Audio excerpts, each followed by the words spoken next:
Hi, folks. Welcome to Clearstory webinar, the 2026 GC Change Order Report. I'm Chipper. I'm the VP of Marketing here at Clearstory, and I'm joined by my fellow VP, Chris from Clearstory, as well as Steve Jones from Dodge Analytics. Well, welcome everyone.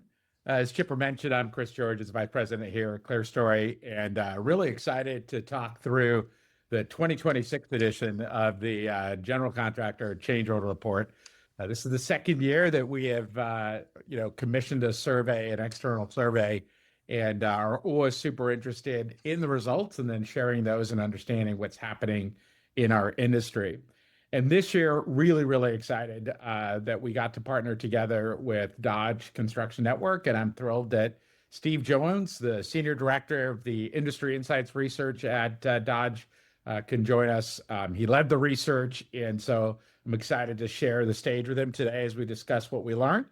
Over the next half hour or so, we're going to chat a little bit about what we've learned from the general contractor angle. But as Steve will mention, this is a survey we actually looked at several different stakeholders in the construction industry and viewed it from both sides. And I actually think it's very interesting and insightful, some of the detail that we can pull from that as well.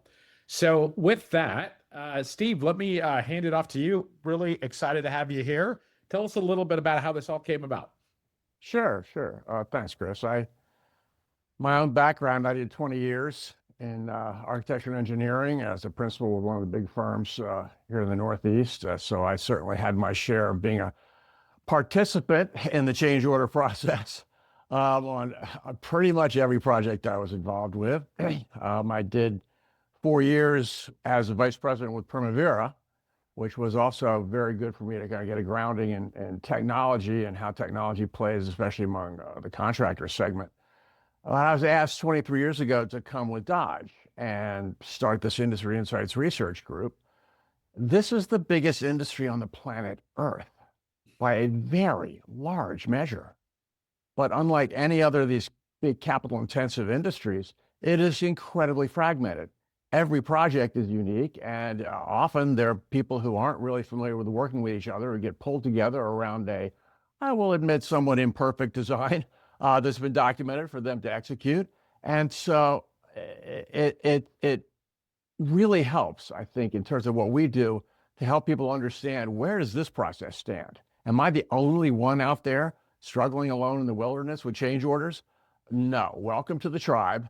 Everybody's doing things, but here's some things which actually make a difference. Here's some things which are kind of a waste of time. And then here's what's hard about doing those, right? It doesn't happen by itself. So this is a really interesting position that I have, and I'm happy to have worked with you guys on this particular aspect of it. We built a panel 15 years ago of 7,000 contractors and architects that we pull right out of Dodge. So we know they're legit. We know what they're working on. We know who they are. And in this case, we had nearly 200 of the contractors, both 81 GCs and 113 trades.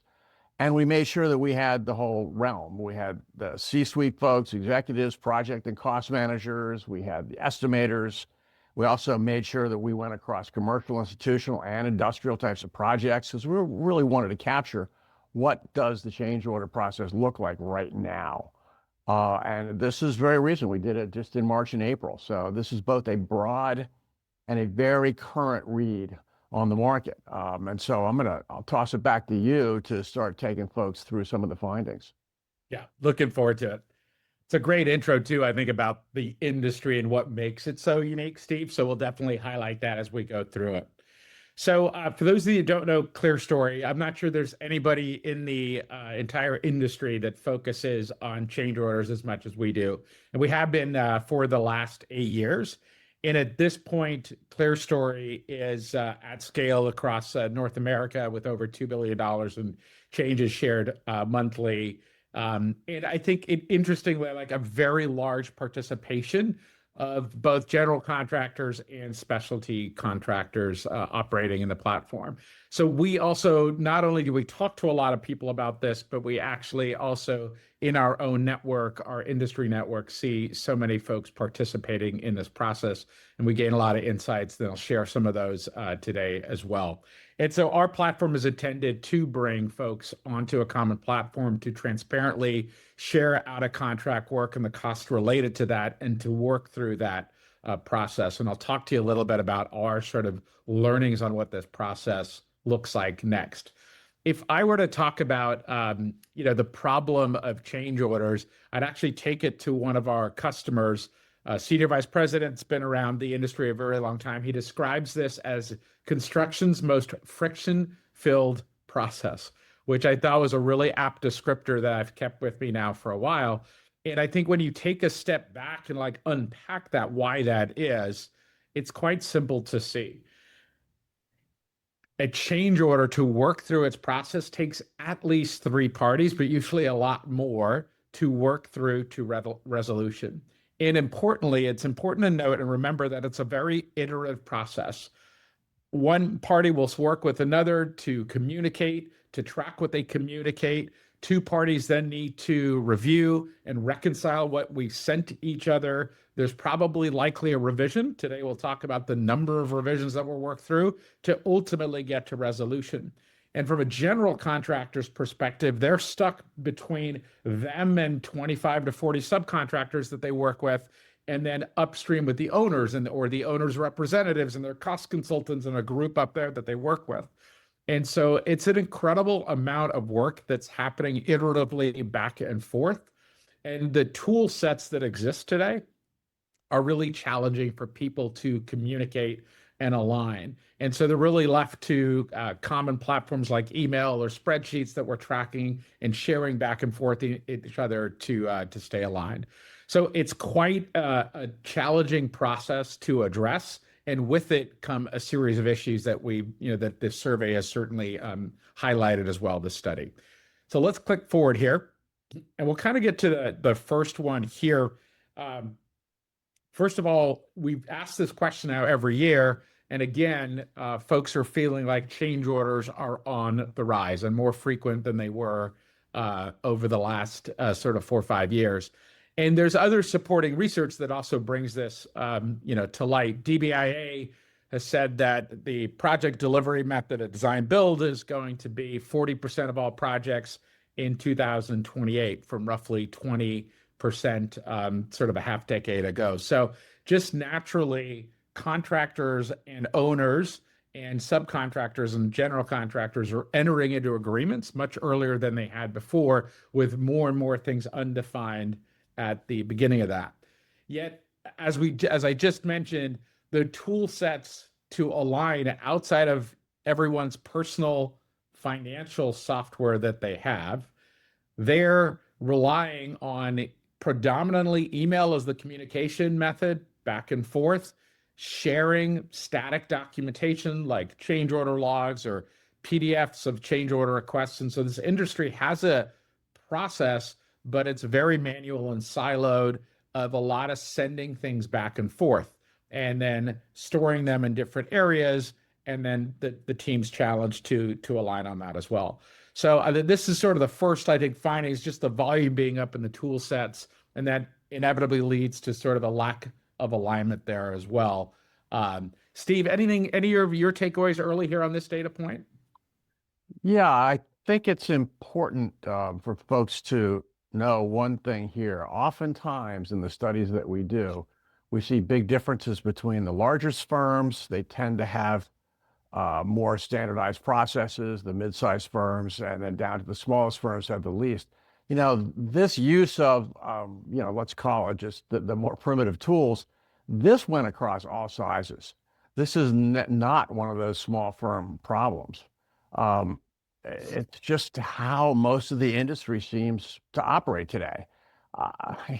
When I look at it with all the various things that I put our lens on, I think it's because most of the design and construction activities, people plan the work and work the plan.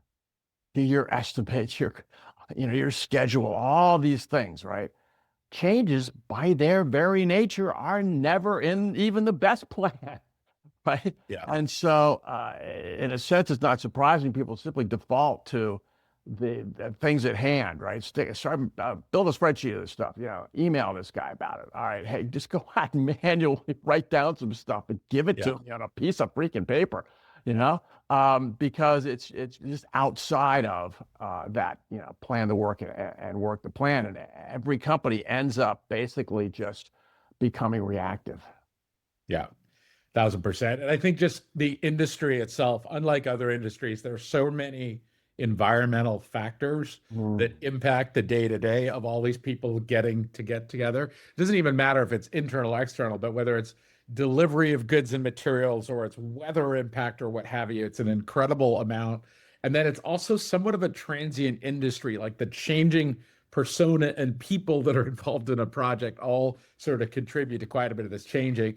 I think one of the things that interesting that you surveyed was like how well are tools that people are using working, which I think is where we go next.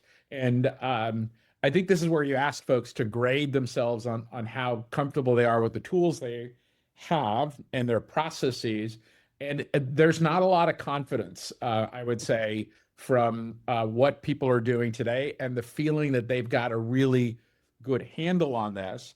And then when you take apart change orders further, we really look at them, and there really are only three origination points.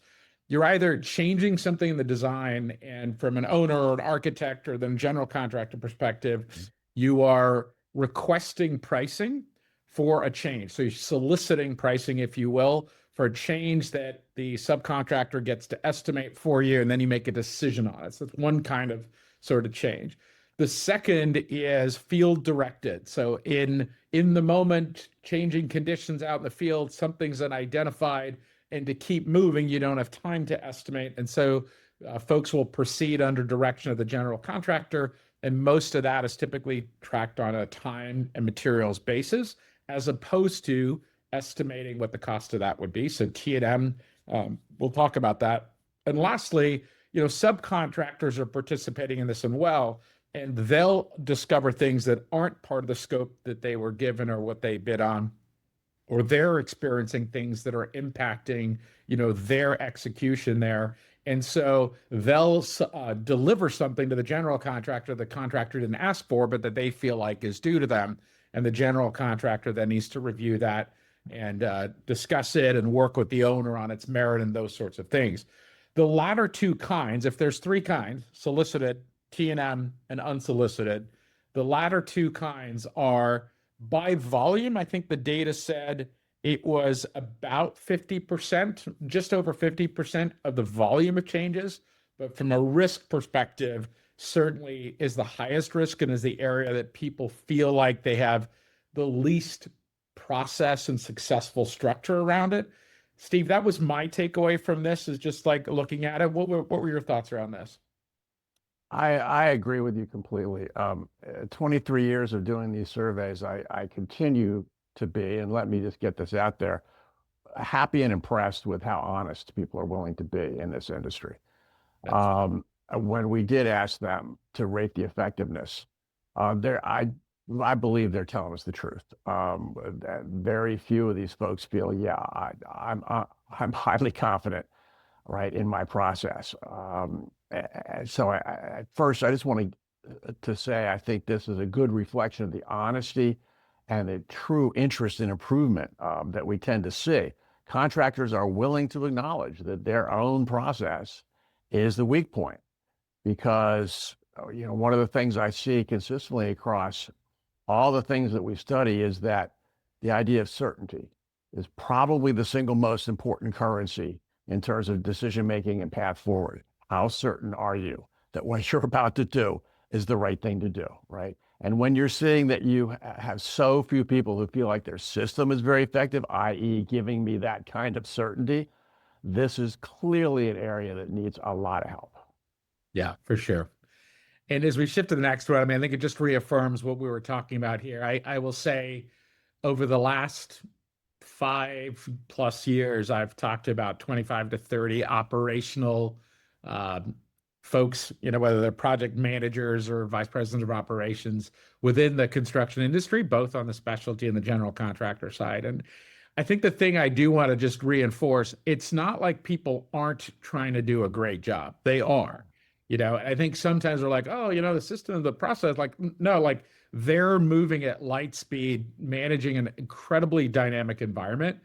But the tool sets that people are having to use to get together with another party to talk about something that's very contentious, money, right? They're really struggling with that. And I think that just really highlights it, here as well. And so I think we'll shift forward. Like, let's talk about one of these specific areas here. The time and materials space, as I mentioned earlier, Chipper, if we can shift forward. This is an area where I think it's highlighted as a key area. I mean, interestingly, what I'll say about time and materials, it's universally something that frustrates everyone. Subcontractors feel like they put a lot of revenue at risk by executing work and paying their people and paying for materials and equipment, but they don't feel like they recover that in many cases, and that it impacts their cash flow. For general contractor, they feel like it's a big blind spot that introduces surprise costs and risks as well. And then, for owners, it's also a big unknown. They feel like they're opening a checkbook that they can never quite close. And so I think is one of the three key risk factors. And we mentioned, I think the survey said 24 to 29% of all change orders sort of fall in this time and material perspective here. There's a lot that's riding here, and this is an area that folks feel like they have very little control or management around it. There's been many different attempts, I'd say, from people I've talked to, but it's still an area that, and predominantly it's very paper-based still today. It's just an area that I think people feel like they've identified as a key risk area. Steve, any takeaway here from the survey data? Absolutely. We do dozens of surveys every year, and whenever you see something like this in single digits, that's 7%, this is stuff to really pay attention to. When only 7% can say that they feel like they really can get a good, very effective handle on managing the T&M, this is definitely a place where you want to. It's the single point of failure, right? You're always looking in a system for that biggest single point of failure and where the greatest pain is. And I think we put our finger on it right here. Yeah, for sure.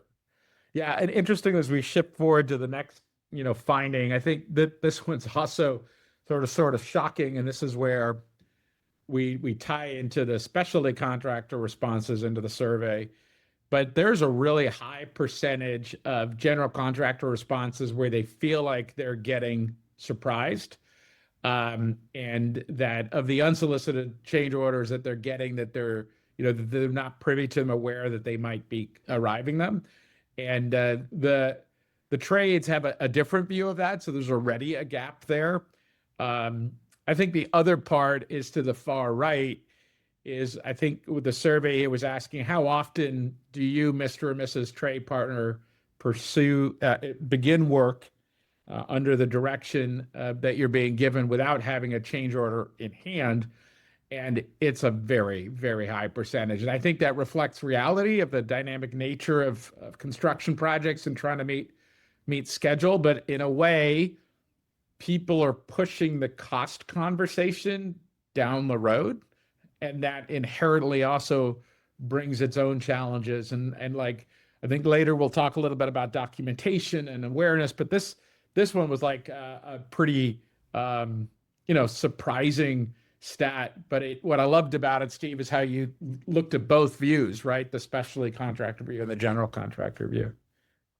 Yeah. The $10 word for that is biaxial, but Okay. in common language, it just means new. we ask both sides, what do you think about this?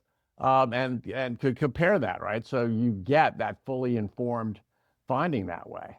And these two parties have quite different perspectives on the degree to which something's going to be a surprise right? Your teenager comes home an hour past curfew. Well, geez, I've done that before. You shouldn't be surprised.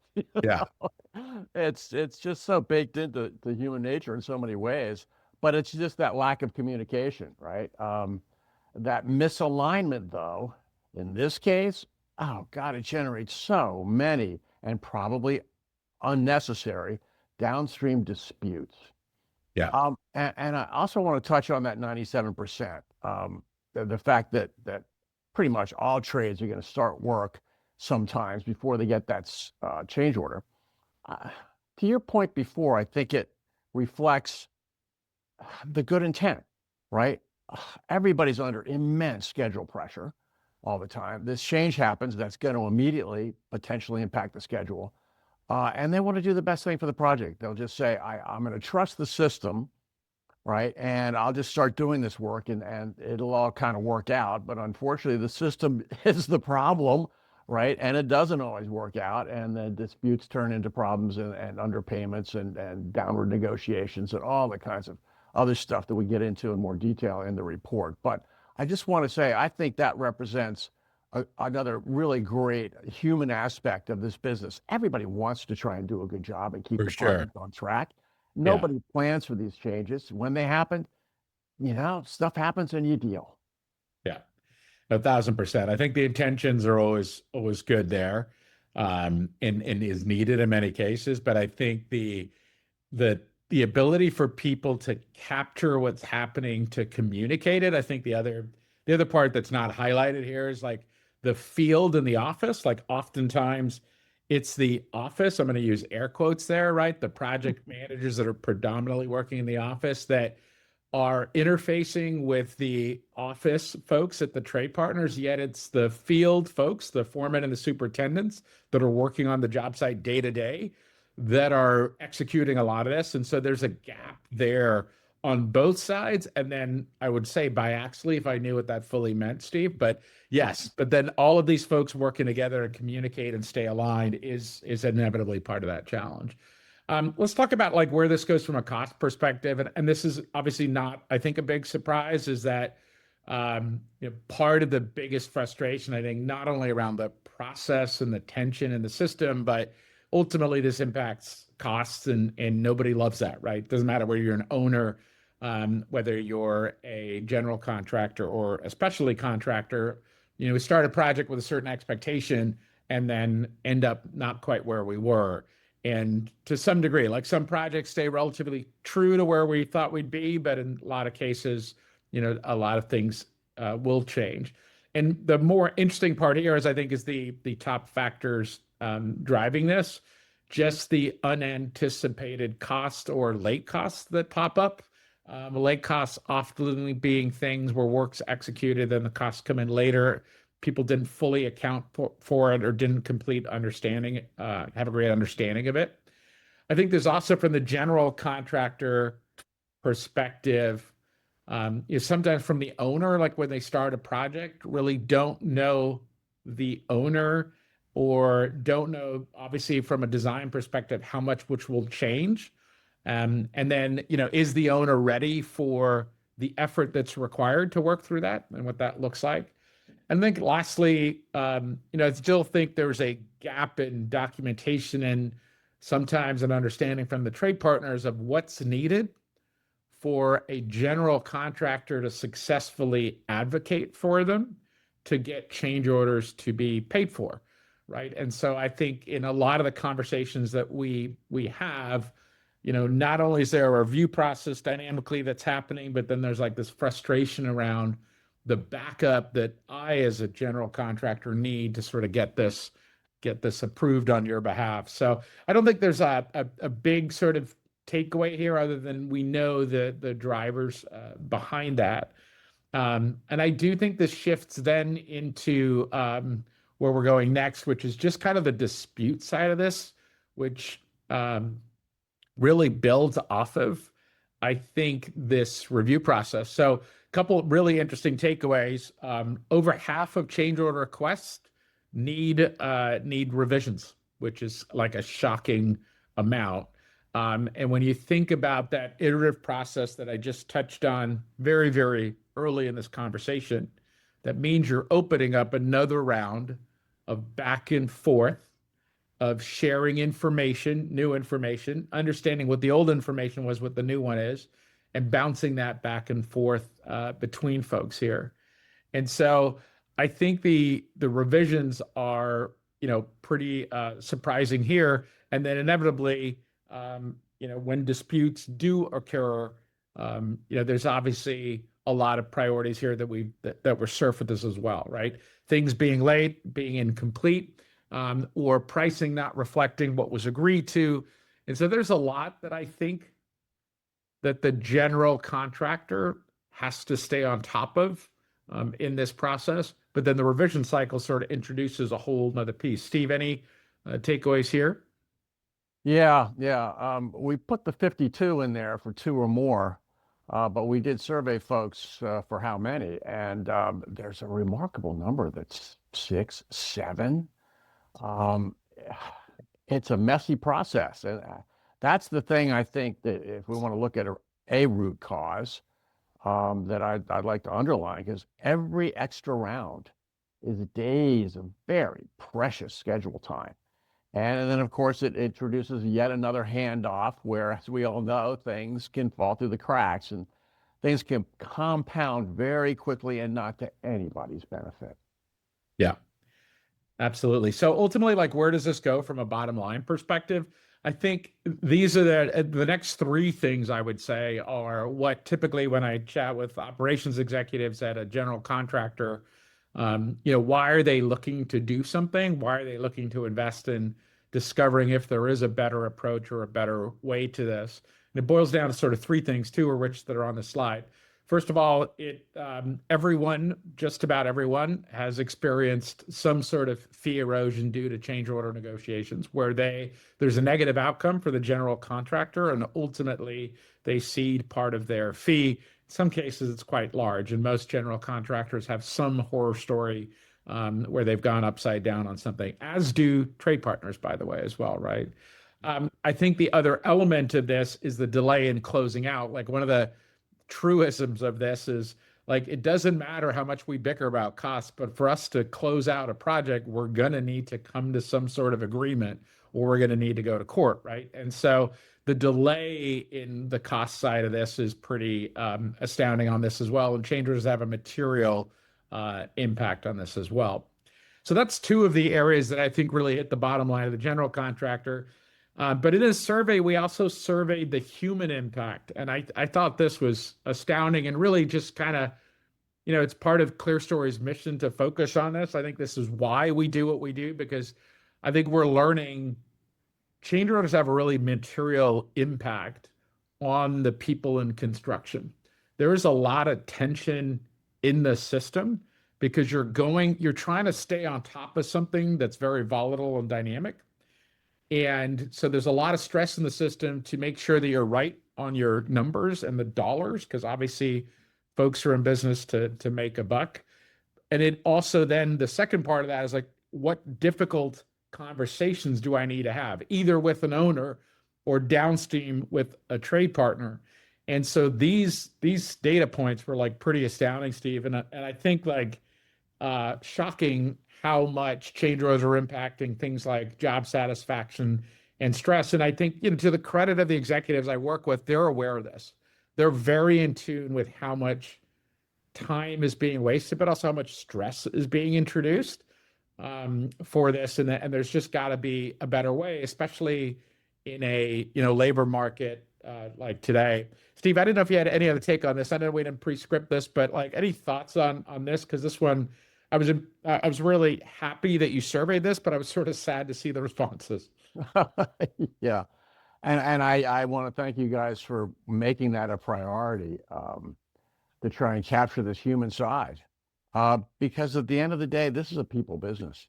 Sure, there's lots of concrete and steel and ceiling tiles and roofing materials and everything else, but this is people, a group of people brought together to try and achieve something under all kinds of variabilities and stresses. And so it's important to recognize at what point as you mentioned earlier, as your client mentioned, the friction, right? How much the process burden shows up as a people problem, not just a pure financial one.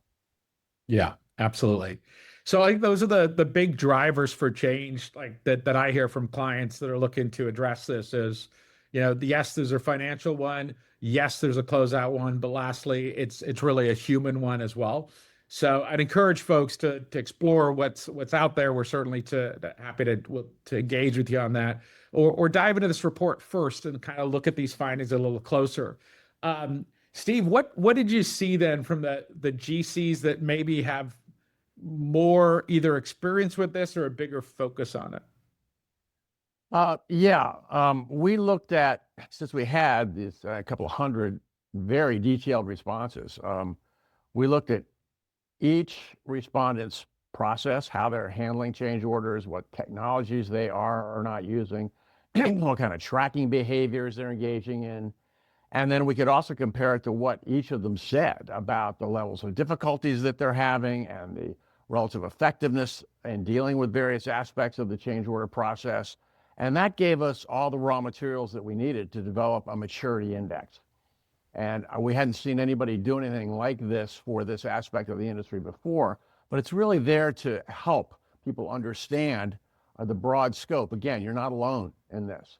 Everybody's struggling with things to varying degrees. You can kind of find yourself somewhere along there because it's just responses to these questions that all know them about yourselves, right? And the more mature GCs, they're the ones who are doing more of the things which the data shows correlate to both the fewest problems and the highest effectiveness. And so once we had that entire spectrum, we established a subgroup that we called in the report the most mature, and it's about 20% of the GCs and a little bit fewer of the trades. And the report gives a lot of comparisons between that most mature group and everybody else is further down that spectrum. And some of the gaps are really striking. In terms of just the outcomes, twice as many of them will say that their system is highly effective.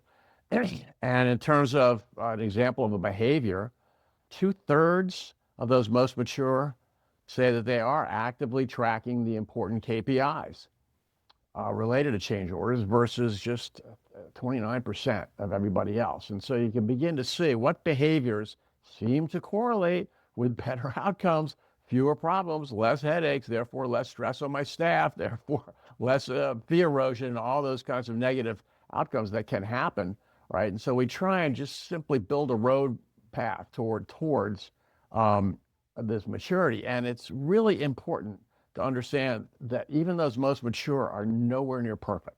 All right, they're not on a pedestal in any way. And maturity as an idea is not binary. It's a continual improvement situation. The ceiling is quite high, and there's room for everybody, even the most mature, to move upwards on that. And so I think it's important for people to understand that what you guys have done here is captured the elements which do contribute to greater success in the change order process.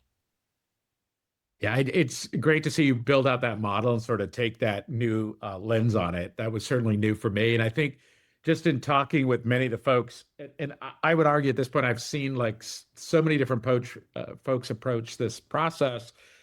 And the ones that really have good structure on to certainly see better results. I'd say they also will acknowledge there's a huge human tax and focus that goes on top of this, right? You have to invest in the training. You need to make sure you have the folks that can do this. And it takes a lot of time for folks to stay on top and deliver sort of the good outcomes. And so I think even they are looking for a better way, but at least they have a process and a KPI and a series of structure around it and a focus on it. So thanks for that. It's great. It'll great to see folks get a chance to look at that in the report. Which will be available to folks. So I think we'll, close it out there. We just wanted to, in this webinar, give you a sense of some of the highlights of what we saw from this year's edition of the change order report. And it is available to all folks there. And I think let's just underline a couple of things. It's not a you problem. this is a universal challenge in the industry that takes alignment across multiple parties in order to move to a better outcome, and to work through this process that is prevalent on every project and is only accelerating in volume. And it is interesting that the vast majority of folks surveyed felt that a transparent digital change order process that takes a lot of the manual nature out would have a meaningful impact. And that's certainly what we here at Clearstory are advocating. That is our mission of what we're hoping to deliver for the industry, something that is usable by all parties, easy to adopt, brings a level of transparency and consistency to this process that allows parties to do the work in the field and then work through the cost process in a more reasonable manner at a much faster pace than they have so far. So please do, the reports can be available to you, or you can go to our website to download it. Let's open it up for questions before we close it out. And back to our host, Chipper. Outstanding. Thank you, Steve and Chris. Good stuff there. I think I'll kick off the Q&A, and I'll kick it over to you, Chris, based and from the maturity model that Steve kind of walked folks through on those KPIs. I know we certainly are working with a big portion of the ENR 100 there. What are some things that if some of these GCs are looking to get started, like what are the KPIs? What things should they be looking at to track to kind of understand the effectiveness of their change order process? Yeah, I think they tie into many of the things that we talked about here. So if you're looking across a portfolio of projects, you need to understand the volume of change and then the maturity of that change in terms of how much it's aging out, and be able to double click on that. And so folks are looking for a way to proactively understand where things are not being addressed. And so to put at your fingertips a way to understand change relative to base contract, change relative to the types of changes. Is this something that's a design change where we have time to make a decision and really there's no expenditure yet? Or is this something that's accumulating in the field or something that's coming from our subcontractor community?